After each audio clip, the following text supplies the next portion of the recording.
You think laziness is just a bad habit.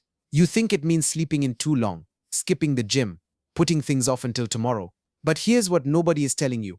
It is about what it silently destroys on the inside. And by the time most people realize the true cost, they have already paid a price they cannot get back. Here is something most people have never considered. Every decision you make, every single one, sends a signal to your brain about who you are. When you follow through on something, your brain registers, I am someone who does what they say. When you avoid it, when you delay it, when you quietly give up on it, your brain registers something else entirely. Psychologists call this the identity erosion loop. It is a quiet cycle where small acts of avoidance compound into a deeply held belief that you are not capable. Not because you are not smart, not because you lack talent, but because you keep telling your subconscious mind the same story through your behavior.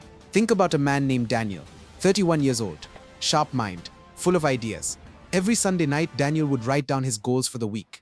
Monday morning came, and he would find a reason to start tomorrow instead. Not because the task was too hard, but because the habit of avoiding had become his identity. After 3 years of this, Daniel did not just feel unproductive, he felt like a fraud. He looked at people achieving things and felt a deep, quiet shame that he could not explain. That shame was not random. It was the accumulated weight of 1,000 small retreats from who he wanted to be. Here's one of the most fascinating and disturbing things neuroscience has uncovered about the human brain.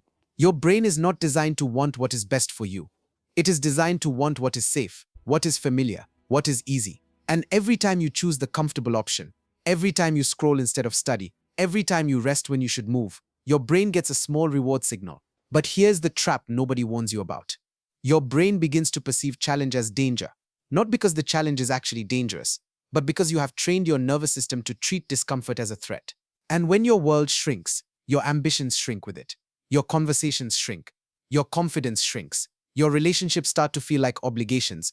Think about a young woman named Priya, 26, brilliant, studying for a professional certification that could completely change her financial life. For the first 2 weeks, she studied hard. Then the difficulty increased, and she started choosing one comfortable night off, then two. Then the couch became her default. 6 months later, she was still in the same position, not just professionally, but emotionally. She described it as feeling stuck inside a glass box. She could see where she wanted to be, but she could not break through. The glass box was not built by her circumstances. It was built by the accumulated weight of choosing comfort over courage, night after night. And the terrifying part? The prison feels like rest. It feels like relief. It looks like self-care. Until one day you realize the walls have been closing in for years. We talk about financial debt. We understand how interest compounds, how what you owe today becomes heavier tomorrow if you ignore it. But nobody talks about emotional debt.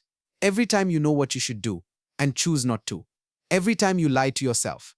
Every time you make a promise to yourself and break it quietly in the dark. That debt does not disappear. It stores itself in the body as stress, as low-grade anxiety, as a constant nagging restlessness that you cannot explain. It shows up as irritability, as emptiness after long weekends, as the strange sadness you feel on Sunday evenings without knowing why. Matthew McConaughey, the Academy Award-winning actor, has spoken openly about a period in his career when he was deeply comfortable. He was getting offered the same types of roles repeatedly, roles that were safe, predictable, and well-paying. The comfortable choice was obvious, but he described feeling a growing internal restlessness, a sense that he was not living at the edge of his potential, that comfort was slowly suffocating him. So he walked away. He refused roles for nearly 2 years. The industry considered him finished. His income dropped dramatically. When he returned, he delivered the performance that won him the Oscar. Not because the opportunity came to him, but because he had refused to keep paying the emotional cost of playing it safe. He understood something most people never do. Here is the truth that changes everything. Laziness is not actually about energy. It is not about being tired. It is not about being uninspired. It is not even about discipline in the way most people think. When you avoid starting the project, you are not avoiding effort. You are avoiding the terrifying possibility of trying your hardest and still falling short. When you scroll for another hour instead of working, you are not resting. You are protecting an ego that has decided it is safer to never fully try than to try and be seen failing. Not lost hours, not missed deadlines, but a life shaped entirely around the avoidance of your own potential. A life where you never discover who you actually are because you never pushed far enough to find out. The people who build wealth, who build freedom, who look back at their lives with quiet satisfaction, they are not the most talented. They are not the luckiest. They are the ones who learned to move through discomfort without letting it make the decision. And that is when everything changed for them. Here's what I want you to carry with you. You are not lazy because something is wrong with you. You are not behind because you lack what others have. You are here right now, watching this, which means some part of you is already fighting back. The version of your life that you feel when you close your eyes and dare to imagine it, that version is not a fantasy. It is a blueprint. But it will only ever be built by the person who shows up when showing up is inconvenient, who starts before they feel ready, who chooses the next right action, even when the easier choice is right there. Every single morning you are handed a new set of hours. They are completely neutral. They carry no judgment of yesterday, not what you planned last year, not what you promised last month. Today, the psychological cost of laziness is real. It is heavy, and it compounds in silence. Those things compound too.